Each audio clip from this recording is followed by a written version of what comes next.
थोड़ा ज्यादा महंगा लग रहा है। थोड़ा स्ट्रेच्ड है, लेकिन बहुत चर्चा में है नायका। तो देखते हैं कल जब खुलता है तो किस तरह का रिस्पॉन्स आता है।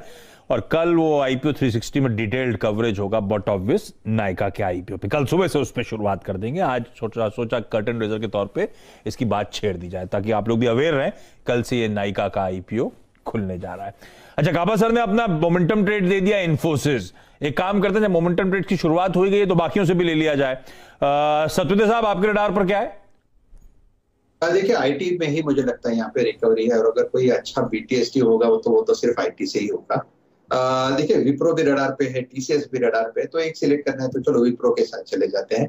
तो विप्रो देखिए 670 672 के आसपास यहाँ पे फ्यूचर में ट्रेड हो रहा है। चार्ट बहुत बढ़िया है, कंसोलिडेशन है, कंसोलिडेशन के बाद शार्प रिकवरी है। तो सिंपली यहाँ पे एक बेयर ट्रैप सिचुएशन है, सामने एक्सपायरी है। तो मुझे लगता है इसका टारगेट, एक छोटा टारगेट लेके काम करेंगे आप 686 का, यहाँ पे 686 का एक स्टॉप टारगेट लेंगे। स्टॉप लॉस भी छोटा रखेंगे 665 का। सो विप्रो बाय करें, 665 का स्टॉप लॉस, 686 का टारगेट बीटीएस। विप्रो आपके स्क्रीन पर आप देखें, डे हाई की ट्रैजेक्टरी में आके ट्रेड करता हुआ। ऑलमोस्ट इस बाजार की आशीष खूबी यही रही है, जब किसी सेक्टर में थोड़ा सा डाउन साइड खुलता है। फॉर इंस्टेंस आज बैंक निफ्टी खुला, बैंक निफ्टी में डाउन साइड खुला, देखिए आईटी ने अपस्विंग क्रिएट कर दिया और 18,200 का लेवल को डिफेंड करने का मौका मिला निफ्टी को।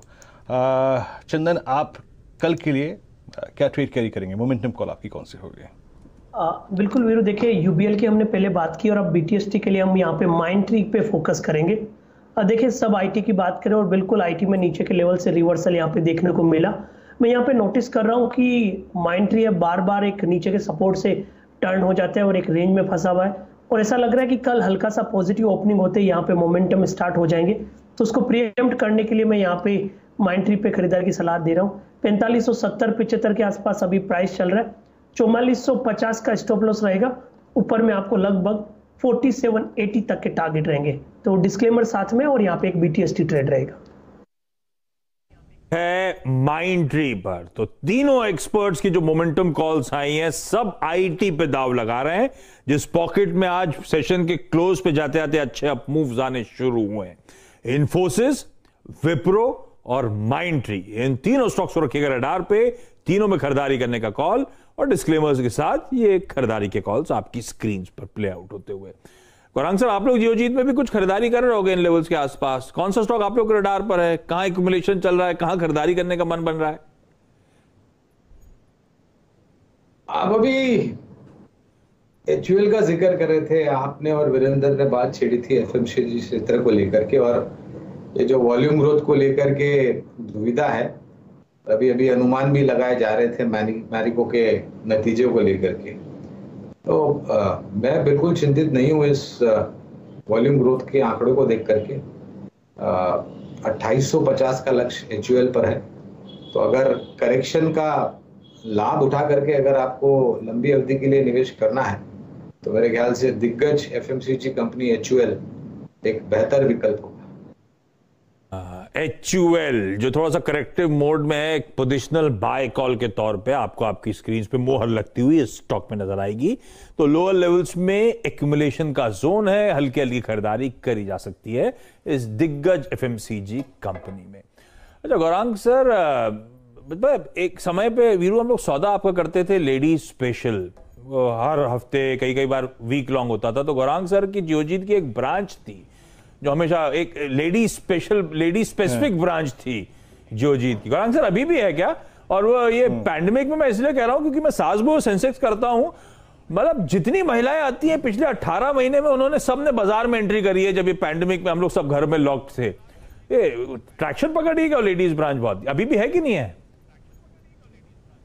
नहीं, उसको हमने समेट लिया था और दूसरी ब्रांच के साथ मर्ज कर लिया था, और सिर्फ महिलाएं वहां पर क्लाइंट्स नहीं थी आशीष, हमारे जो स्टाफ भी थे इंक्लूडिंग ऑफिस असिस्टेंट भी महिला ही थी, ब्रांच मैनेजर भी महिला थी, और डीलर्स भी महिलाएं थी। वहां पर पूरी एक टीम हमारी थी महिलाओं की, जो उस लेडीज ब्रांच में हम जो सर्विसेज उपलब्ध कराते हैं वो सर्विस कर रही थी।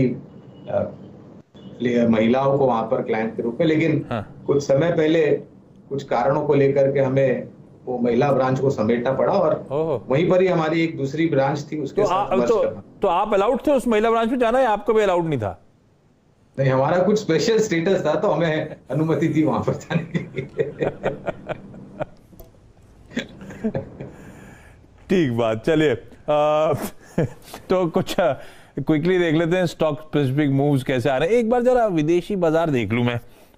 डाउ फ्यूचर्स जो 50 अंक मेरे ख्याल से ऊपर था, 50 अंक नीचे इस समय ट्रेड करता हुआ आपको नजर आएगा। तो वैसे डाउ कल भी रिलेटिव कामनेस के साथ ट्रेड कर रहा था, आज भी इंडिकेशन ऐसे ही हैं कि कंसोलिडेशन। सुबह नीरज वाजपेयी मॉर्निंग कॉल में चर्चा भी कर रहे थे कि रिलेटिव कामनेस है रिजल्ट सीजन के बीच में, तो वो वैसे ही कंसोलिडेशन का मूव नजर आ रहा है। कैक्स डैक्स फुटसी की वीकनेस थोड़ी सी बड़ी है, लेकिन वो 1/4 से 1/3% के दबाव के साथ। तो अक्रॉस द ग्लोब जैसे कि हम क्लोज दिखा रहे हैं 1/4 1/3% के दबाव का, लार्जली एक्सपेक्ट जो देखिए आगे यूरोपियन मार्केट्स 1/4 1/3% वहां पर भी, और डाउ फ्यूचर भी 1/4% के आसपास का प्रेशर दिखाते हुए। तो अक्रॉस द ग्लोब इसी तरह का थोड़ा सा दबाव। इस बीच प्राज इंडस्ट्रीज के रिजल्ट्स आते हुए अच्छे लग रहे हैं। 11 करोड़ का मुनाफा बढ़कर 33 करोड़, 260 करोड़ की आय बढ़कर 532 करोड़। अब मुझे पता नहीं एक्सपेक्टेशंस क्या थी, इंपॉर्टेंट इसीलिए कि on the face of it तो सब नंबर्स अच्छे लगेंगे, लेकिन पिछले साल ये कौन सा हो गया, सितंबर क्वार्टर हम पार्शियल लॉकडाउन के फेज में थे, तो उस लॉकडाउन से इकोनॉमी ओपनिंग अप को हम कंपेयर कर रहे हैं, इसलिए आंकड़े तो अच्छे लगेंगे, लेकिन खैर आंकड़े तो मजबूत हैं ही। तो स्टॉक आपको आपकी स्क्रीन पर 5% के आसपास की मजबूती दिखाता हुआ 17.5 करोड़ का EBITDA 46 करोड़ हो गया है, तो ऑलमोस्ट 3 गुना के आसपास के जंप की हम बात कर रहे हैं। तो परफॉर्मेंस तो अच्छा है। प्राज इंडस्ट्रीज का स्टॉक हाँ दिन के हाईस की तरफ बढ़ता हुआ 16 रुपए का उछाल, 5% का मूव। क्विकली सतपुते साहब ये प्राज इंडस्ट्रीज का चार्ट चेक दीजिएगा, रिजल्ट्स तो अच्छे लग रहे हैं और स्ट्रीट को पसंद भी आ रहे हैं।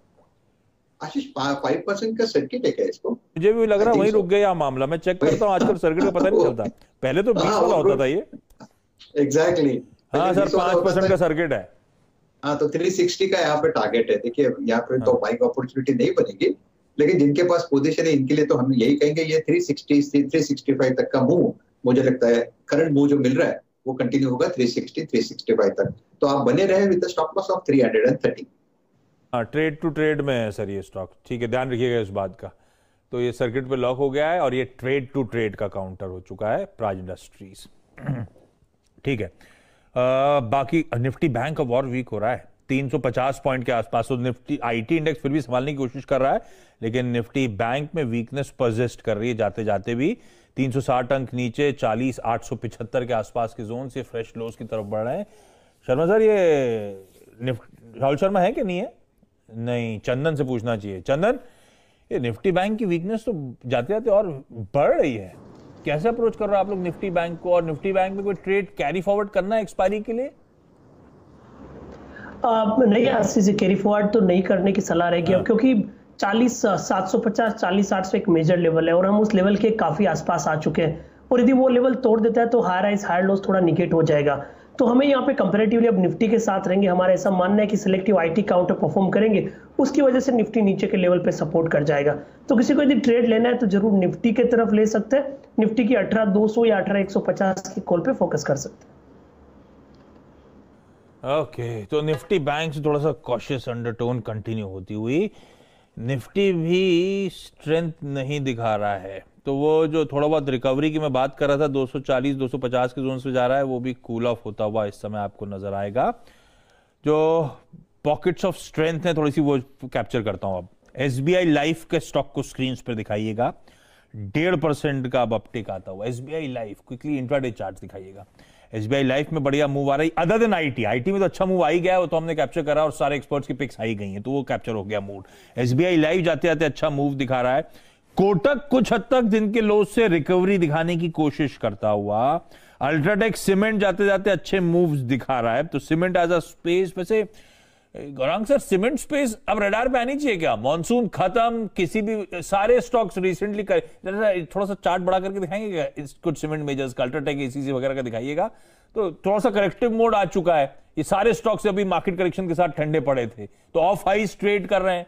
रिजल्ट्स ठीक ठाक आ रहे हैं। अब वो समय आ गया है जब डिमांड पुश आना है और प्लस प्राइस हाइक्स का अनाउंसमेंट कभी भी आता हुआ नजर आएगा। क्या सीमेंट स्वीटर स्पॉट पे अब आपको नजर आ रहा है? हाँ, तो आपके बेट्स कौन से?